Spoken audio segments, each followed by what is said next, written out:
Celui d'entre vous qui est sans péché, qu'il soit le premier à jeter une pierre, nous dit le Seigneur.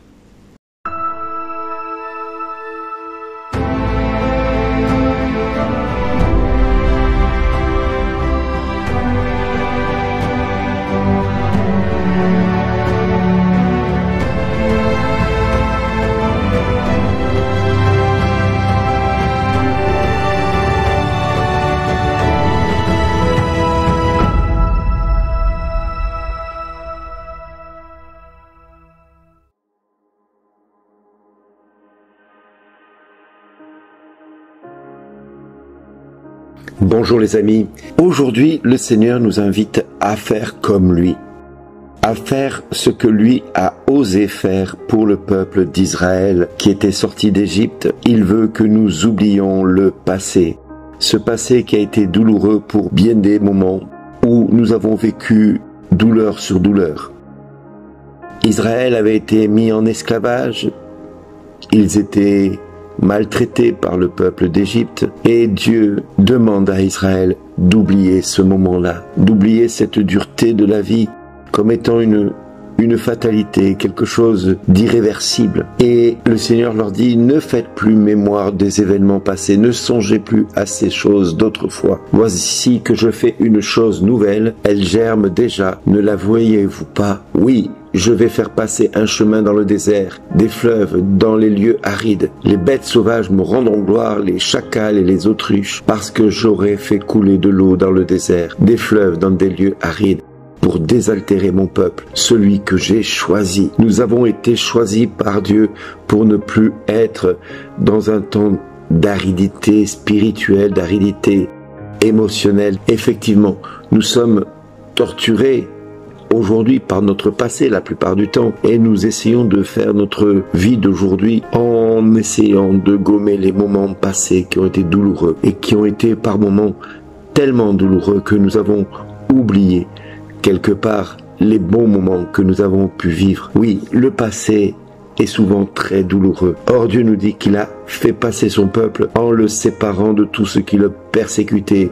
Il a éliminé cheval et cavalier, chars dans la mer. Il les a tous fait disparaître pour qu'on oublie le passé. Et c'est ce qu'il nous invite à faire. Nous le voyons également dans le psaume où il dit, il s'en va en pleurant, il jette la semence, il s'en vient dans la joie, il rapporte des gerbes. Pour dire que quand nous passons d'une époque à une autre, il est vrai que par moments nous sommes obligés de pleurer parce que nous avons un temps où nous avons la connaissance de ce que nous avons enduré, traversé, comme des moments douloureux. Mais le Seigneur nous dit de revenir dans la joie parce que lui, il vient avec la bénédiction, c'est-à-dire les gerbes de bénédiction. Et Paul va bien faire comprendre la chose aux Philippiens qu'il a aujourd'hui dans son cœur le désir de garder tous les avantages qu'il a acquis avec le Christ et non pas celles qu'il avait acquises autrefois. Le Christ est la récompense la plus haute, la plus distinguée qu'il ait jamais reçue, alors que les avantages d'autrefois,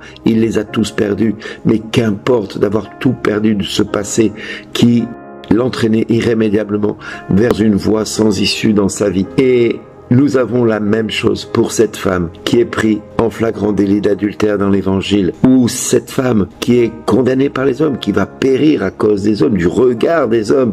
Nous l'avons pris en flagrant délit d'adultère et la loi de Moïse nous dit de les lapider, et Jésus pourra enrayer ce cercle infernal dans lequel nous sommes condamnés par nous-mêmes, par le monde, par tout ce que nous avons vécu. Eh bien Jésus va dire que celui qui n'a jamais péché jette la première pierre. Parce que lui sait pertinemment que cette histoire ne peut entraîner cette femme dans une solution qui n'est pas une solution, qui est une voie sans issue. Effectivement, elle a péché, mais elle n'a pas pu pécher toute seule. Et Jésus sait très bien que ces hommes qui veulent la condamner sont hypocrites, voire même injustes. Mais lui, il est juste, il est bon, sa justice, elle est bonne, elle est juste, sa justice. Et donc, de fait, il n'est pas là pour la condamner, mais pour l'appeler à vivre autrement, c'est-à-dire va et ne pêche plus, parce que moi, je ne te condamne pas. Effectivement, nous sommes dans un temps où le Seigneur nous invite à nous reconnaître pécheurs, certes. De ce temps où nous avons vécu des choses qui nous ont égarés. Nous avons pensé à des choses qui n'étaient pas justes, qui n'étaient pas bonnes. Nous avons fait des choses qui n'étaient pas justes, qui n'étaient pas bonnes.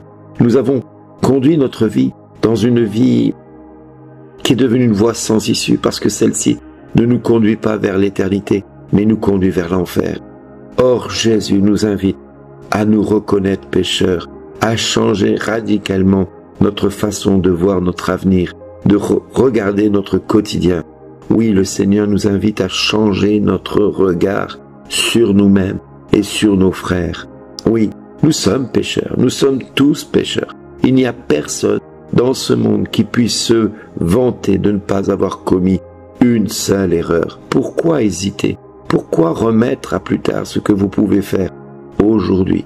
Oui, le Seigneur nous invite à nous reconnaître pécheurs. Il est plus que temps, toi mon ami, toi ma sœur, toi mon frère, d'entendre ce que je te dis et de le mettre en pratique, de le vivre, parce qu'il est temps que tu te reconnaisses pécheur, pécheresse, devant l'Éternel ton Dieu, de te pardonner ta conduite d'autrefois, de te pardonner tes erreurs d'autrefois, de te pardonner déjà, et puis de demander pardon pour toutes les fois où tes choix t'ont éloigné du salut éternel.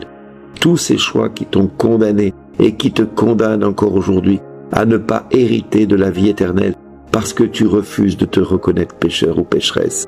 Alors mon ami, vas-tu remettre à plus tard ce que tu peux faire aujourd'hui? Dans quelques jours, nous allons fêter Pâques. Dans quelques jours, c'est comme si le Seigneur te disait, il est temps maintenant de te reconnaître pécheur. Et l'Église va vous proposer à maintes reprises de vous reconnaître pécheur, de vous reconnaître pécheur. Je le dis et je le redis, si tu ne vas te confesser, si tu ne vas pas le faire, les prêtres ne servent à rien. Ils dépérissent si on ne les utilise pas. Or, ils ont besoin d'être là dans notre vie pour nous apporter le pardon du Seigneur.